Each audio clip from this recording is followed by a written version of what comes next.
Hi hello ನಮಸ್ಕಾರ ಎಲ್ಲರಿಗೂ. ನಾವಿವತ್ತು ಮಾತಾಡಲಿಕ್ಕೆ ಹೋಗ್ತಾ ಇರುವಂಥ ವಿಷಯ ಯುದ್ಧದ ಬಗ್ಗೆ.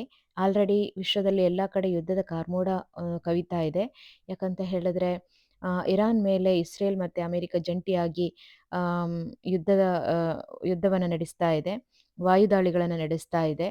ಸೊ ಇವತ್ತು ಈ ದಾಳಿ ಇರಾನ್ ಮೇಲೆ ಪ್ರಮುಖ ಸೈನಿಕ ನೆಲೆಗಳು, ವಾಯು ಭದ್ರತೆಯ ನೆಲೆಗಳು, ಕ್ಷಿಪಣಿಗ ನೆಲೆಗಳ ಮೇಲೆ, ತಂತ್ರಜ್ಞಾನ ಕೇಂದ್ರಗಳ ಮೇಲೆ ನಡೆಸಲಾಗಿದೆ. ಈ ದಾಳಿಯಲ್ಲಿ ಇರಾನ್ನ ಅಧಿಕಾರಿ ನಾಯಕ ಅಯತುಲ್ಲಾ ಅಲಿ ಖುಮೇನಿ ಸೇರಿದಂತೆ ಹಲವು ಅಧಿಕಾರಿಗಳು ಹತ್ಯೆಯಾಗಿದ್ದಾರೆ ಅಂತ ಹೇಳ್ತಾ ಇದೆ. ಹಾಗೆ ಇರಾನ್ ಸಹ ಸ್ಪಂದನೆಯನ್ನು ಮಾಡ್ತಾ ಇದೆ. ಏನಂತ ಹೇಳಿದ್ರೆ ರಾಕೆಟ್ ಮತ್ತು ಡ್ರೋನ್ಗಳ ಮೂಲಕ ಕಾರ್ಯಾಚರಣೆಯನ್ನು ನಡೆಸ್ತಾ ಇದೆ. ಹಾಗೆ ಅಮೆರಿಕದ ಸೈನಿಕ ನೆಲೆಗಳ ಮೇಲೆ Kuwait, U A E, Bahrain ಹೀಗೆ ಬೇರೆ ಬೇರೆ ಸೈನಿಕ ನೆಲೆಗಳ ಮೇಲೆ ಅಟ್ಯಾಕನ್ನು ಮಾಡ್ತಾ ಇದೆ. ನಾವು ನೋಡ್ತಾ ಇರ್ಬೋದು ಇಲ್ಲಿ ವಿಡಿಯೋದಲ್ಲಿ. ಸೊ ಹಾಗಾಗಿ ವಿಮಾನಗಳೆಲ್ಲ ಸ್ಟಾಪ್ ಆಗಿದೆ ಕೆಲವೊಂದು ಕಡೆ. ಆಮ್, ಮತ್ತೆ ಸಾಮಾನ್ಯರಿಗೆ ಭಯ ಉಂಟಾಗಿದೆ, ಆರ್ಥಿಕತೆ ಅಸ್ಥಿರತೆ ಉಂಟಾಗ್ತಾ ಇದೆ. ಹೀಗಾಗಿ ಮುಂದೆ ಇನ್ನೇನಾಗ್ಬೋದು ಗೊತ್ತಿಲ್ಲ. ಇದೊಂದು ದೊಡ್ಡ ವಾರ್ ಆಗಿ ತಳವಾಡುವರೆಗೆ ಕನ್ವರ್ಟ್ ಆಗುತ್ತಾ ಅಥವಾ ಇಲ್ಲಿಗೆ ಇದು ನಿಲ್ಲುತ್ತಾ ಗೊತ್ತಿಲ್ಲ. ಸೊ ನಿತ್ರೆ ಸಾಕು ಅಂತ ಎಲ್ಲರ ಜನರೂ ಆಶಿಸ್ತಾ ಇದ್ದಾರೆ.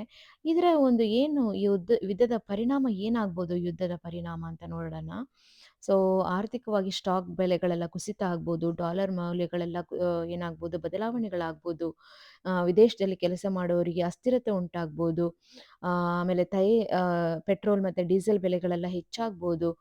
ಆರ್ಥಿಕವಾಗಿ ಅಸ್ಥಿರತೆ ಹೆಚ್ಚು ನಾವು ನೋಡ್ಬೋದಾಗಿದೆ. ಸೊ ಹಾಗಾಗಿ ಆ, ನಾವು ಸಹ ದೇಶದ ಬಗ್ಗೆ ಯೋಚನೆ ಮಾಡಬೇಕಾದಂಥ ಒಂದು ಪರಿಸ್ಥಿತಿ ಬಂದಿದೆ. ಹಾಗೆ ನಮ್ಮ ಸುರಕ್ಷತೆಯ ಬಗ್ಗೆಯೂ ನಾವು ಯೋಚನೆ ಮಾಡಬೇಕಾದಂಥ ಒಂದು ಪರಿಸ್ಥಿತಿ ಬಂದಿದೆ. ಇನ್ನೂ ಪೂರ್ಣ ಪ್ರಮಾಣದ ಯುದ್ಧದ ಘೋಷಣೆ ಆಗಿಲ್ಲ.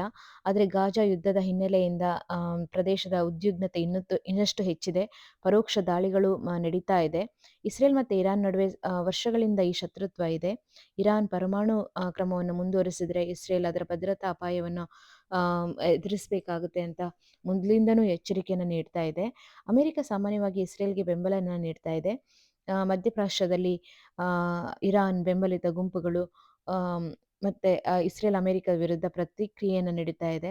ಸೊ ಇದು ನೇರ ಯುದ್ಧ ಅಲ್ಲ, ಆದರೆ ಅಬುದಾಬಿಯಲ್ಲಿರುವಂತಹ ಅಮೆರಿಕ ನೆಲೆಗಳ ಮೇಲೆ ಕ್ಷಿಪಣಿ ದಾಳಿಯನ್ನು ನಡೆಸ್ತಾ ಇರೋದ್ರಿಂದಾಗಿ ಇದು ಅತಿರೇಕಕ್ಕೆ ಹೋಗ್ತಾ ಇರ್ಬೋದು ಅಂತ ಅನಿಸ್ತಾ ಇದೆ. ಹಾಗೆ ಮುಂದೆ ಸೈಬರ್ ದಾಳಿಗಳು ನಡಿಬೋದು. ಹೀಗೆ ಗಲ್ಫ್ ದೇಶಗಳಲ್ಲಿ ಅಮೆರಿಕ ಸೈನ್ಯ ನೆಲೆಗಳಿರುವುದರಿಂದಾಗಿ ಉದ್ವಿಗ್ನತೆ ಇನ್ನಷ್ಟು ಹೆಚ್ಚಾಗ್ಬೋದು ಅಂತ ಹೇಳಲಾಗ್ತಾ ಇದೆ. ನೋಡಿದ್ರಲ್ಲ ಸ್ನೇಹಿತರೆ, ಯುದ್ಧದ ಪರಿಣಾಮ ಯಾವತ್ತಿದ್ರೂ ಘೋರವಾಗಿರುತ್ತೆ. ಸೊ ನಿಮಗೆ ನಮ್ಮ ಚಾನಲ್ ಇಷ್ಟ ಆಗಿದ್ರೆ ದಯವಿಟ್ಟು ಸಬ್ಸ್ಕ್ರೈಬ್ ಮಾಡ್ಕೊಳ್ಳಿ. ಹಾಗೆ ಹೊಸ ಹೊಸ ವಿಡಿಯೋಗಳು ನಿಮ್ಮ ಮುಂದೆ ಬರುತ್ತೆ.